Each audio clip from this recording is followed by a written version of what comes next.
Hello students, today we will start part 3 of chapter electricity in physics for the class 10. Okay. Today we will discuss about the Ohm's law and the resistance. If you have not seen my previous video, then go through the link in the description box. So now we start Ohm's law. According to Ohm's law, current flow through any conductor is directly proportional to potential difference. I is current and V is potential difference. ठीक है, हमने last video में potential difference क्या होता है, electric current कैसे find out करते हैं, सब हम लोग वहां पर डिस्क्राइब कर चुके हैं. Okay, this is the symbol of directly proportional.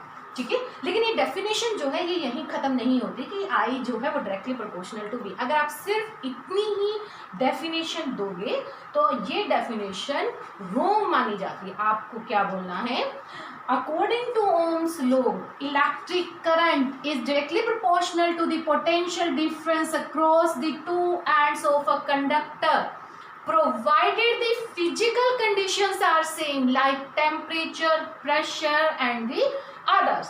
Okay, अगर आप ये provided the physical condition are same नहीं बोलते हो तो ये definition आपकी गलत है.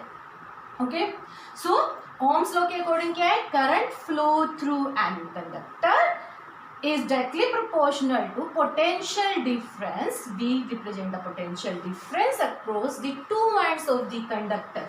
Okay, provided the physical conditions are same like temperature and the pressure. Now we take a conductor.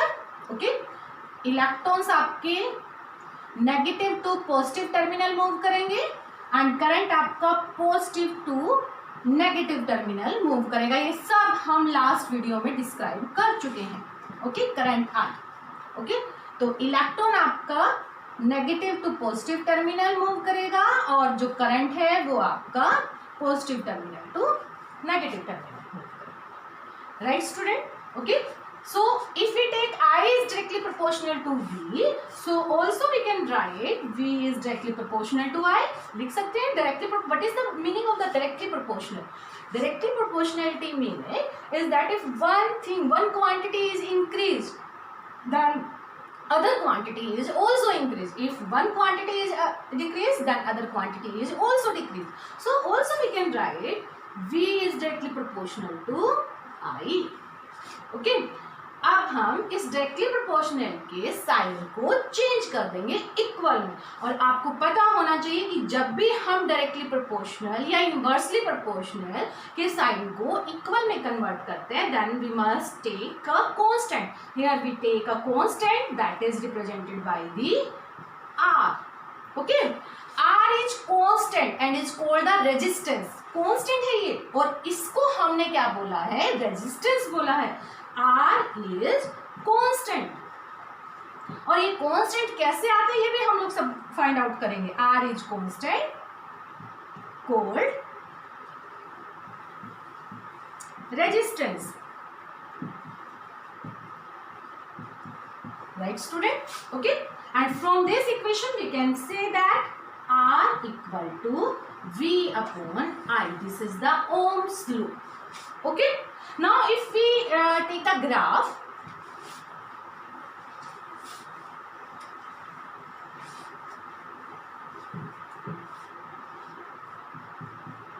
V upon I equal to R. If we take the graph, potential difference versus I. Okay, right? Then we have the graph like this. In horizontal we take V. And in vertical we have the I. V represent the potential difference. So this is the 0 volt, 0, then 2 volt, 4 volt, 6 volt, 8 volt and so on. यहाँ पर आपने लिया V. Okay, and in vertical we take current 3 ampere, 4 ampere, 6 ampere, then 9 ampere, then 12 ampere. Okay, And what is the relation? V is directly proportional to I according to Ohm's law. Means जिस ratio में V increase होगा उसी ratio में I भी आपका increase होगा. And when we draw the graph V versus the I, then we get a straight line. Okay, so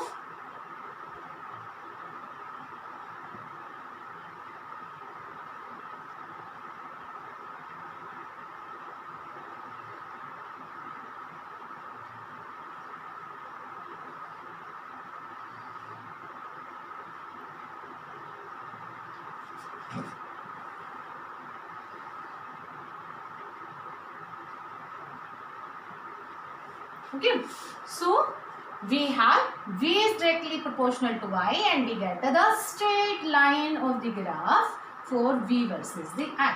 Same, if we draw the graph I versus V, then I is also directly proportional to V, then again we get the straight line path.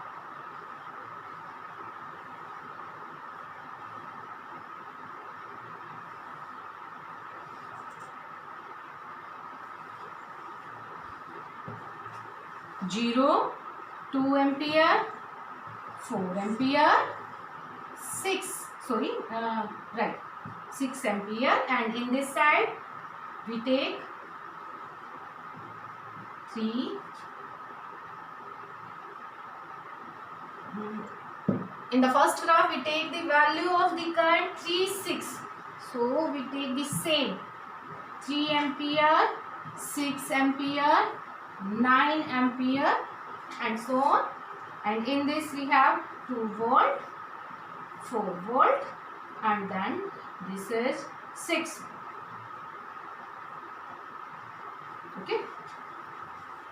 So this is the graph I versus the V, and this is the graph V versus I. R is equal to V upon I. So first we take this graph. In this graph, suppose we take these 2 points A, B. ठीक है? From the point B to A, we will find the value of R. How can we find out? From B to A,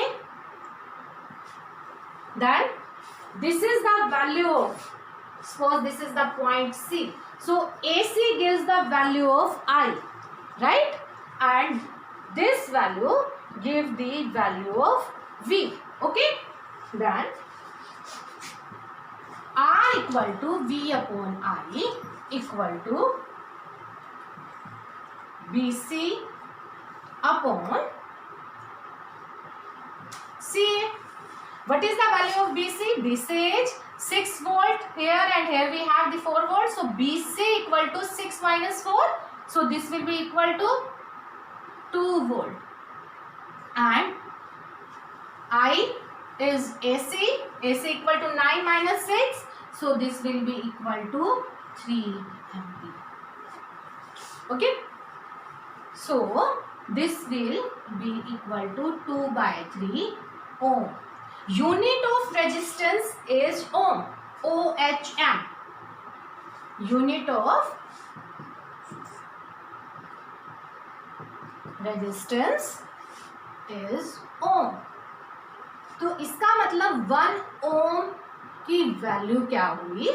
1 volt divide by में 1 ampere.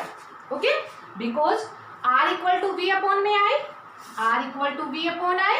So 1 ohm equal to 1 volt upon में 1 ampere. तो definition यहाँ से कैसे बनेगी 1 ohms की? कोई रटने की जरूरत नहीं है आपको. 1 ohm is that resistance which is produced when 1 volt the potential difference between the two ends of the conductor and 1 ampere current is flow. जैसे आपको अपनी वर्डिंग में करना है वैसे आप इसको याद कर सकते हो. You can also remember this. 1 ohm is that resistance which induced when 1 ampere current is flowed during in the conductor when 1 volt potential difference created between the two ends of the conductor, right? So in this graph we have the value of R equal to 2 by 3. Okay? अब हम दूसरा लेके चलते हैं. Suppose करो हमने point ले लिया ये पॉइंट है हमारे पास D और ये पॉइंट कहीं हमारे पास है ई। तो अब हमें रेजिस्टेंस लेके चलना है बी और डी के बीच में, ठीक है। डी से लेके बी तक कितना रेजिस्टेंस आपका आया, सेम आपका जो रेजिस्टेंस होगा that will be equal to D E upon में B E. This will be equal to 2/3 ohm. This is the symbol of ohm. ये जो सिंबल है ये ओम का सिंबल है रेजिस्टेंस की यूनिट के, ओके राइट। तो इस ग्राफ में आप किन्हीं भी दो पॉइंट्स में अगर ऑब्जर्व करोगे then we have same resistance at every point. तो अगर आर आपका सेम है तो वी कैन से दैट कि आर क्या है आपका कांस्टेंट। आर क्या हुआ आपका कांस्टेंट, राइट। अब हम दूसरा ग्राफ लेके चलते हैं कि इसमें भी ऐसा ही है या नहीं है। अगर हम, क्योंकि कुछ बच्चे हो सकता है ग्राफ इस तरह से बनाए, कुछ हो सकता है इस तरह से बनाए। तो हमने लिया अब ग्राफ आई वर्सेस वी। आई को हमने नीचे लिया, वी को हमने ऊपर लिया, वर्टिकल में लिया, ठीक है। अब हम लेते हैं ये दो पॉइंट, ये हमारा पॉइंट ए, ये हमारा पॉइंट बी और ये हमारा पॉइंट सी, ओके। तो यहाँ पर आपके पास जो आर की वैल्यू आएगी, आर की वैल्यू बी सी आपका नीचे जाएगा, वी आपका ये A C. This will be equal to 6 - 4 2 and this 9 - 6 3, तो same 2/3, okay. Again we take now this point A, B, C, D and E, okay. इसमें आपके पास जो R की वैल्यू है वो सेम आपके B E अपॉन में D E।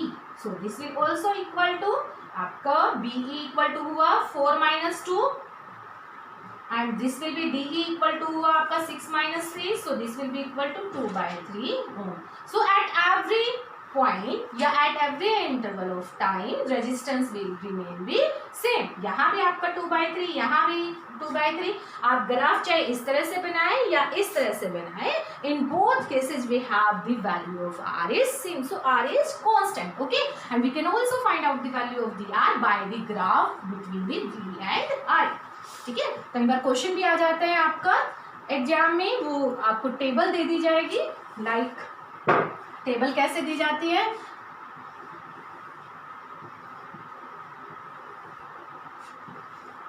ये V की वैल्यू, ये I की value, and we have number of column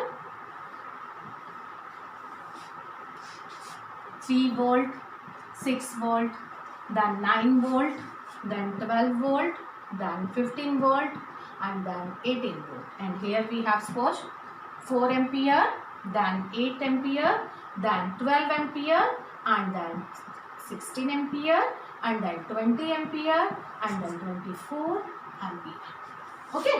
अब इन पे आप क्या करोगे, ग्राफ ड्रॉ करोगे।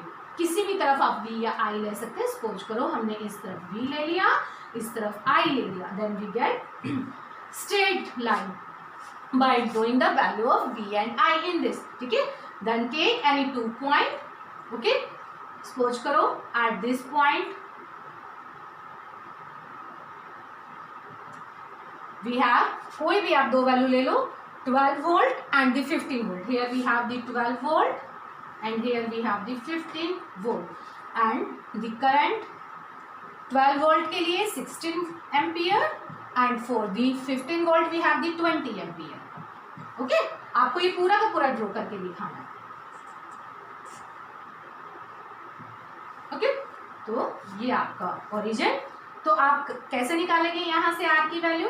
Suppose this is the point A B C, तो R क्या होगा आपका V upon I। Between this 2 points between A and B we take AC upon में BC। AC इक्वल टू आपका 15 - 12 and BC equal to 20 minus में 16, right. So this will be R equal to 3/4, okay. I hope you understood, ठीक है। अगर आपको कुछ भी problem है you can send me by the comment. Now what is the definition of resistance. Resistance. ठीक है, रेजिस्टेंस हमने बोला कि कांस्टेंट है, V/I है, ये सब हम कर चुके हैं इसमें, लेकिन एक पर्टिकुलर रेजिस्टेंस की हम डेफिनेशन देखते हैं। देखो हमने फॉर्मूले में देखा V/I इक्वल टू R, इसका मतलब R क्या है, इनवर्सली प्रोपोर्शनल टू I है। जो चीज इनवर्सली होगी वो 1 होके आएगी, जो डायरेक्टली होगी वो इक्वल होके आएगी। ओके, सो R क्या करेगा, करंट को अपोज करता है। R क्या करता है, करंट को अपोज करता है। R oppose the current. Okay, तो डेफिनेशन ऑफ R बताइए पहले तो। Resistance it is the ratio of potential difference between the two ends to the current flow in that conductor. Okay, this is the definition. अब इसका काम क्या है, it always oppose the current, it always oppose the current. Unit हम लोग पहले कर ही चुके हैं, यूनिट क्या है R की, R ओम। ओके, रिप्रेजेंट इसको ऐसे करके ऐसा। ठीक है, मेरे ख्याल से आप लोगों को सभी को समझ में आ गया होगा। ठीक है, अब फैक्टर हम लेके चलते हैं, फैक्टर ऑन which resistance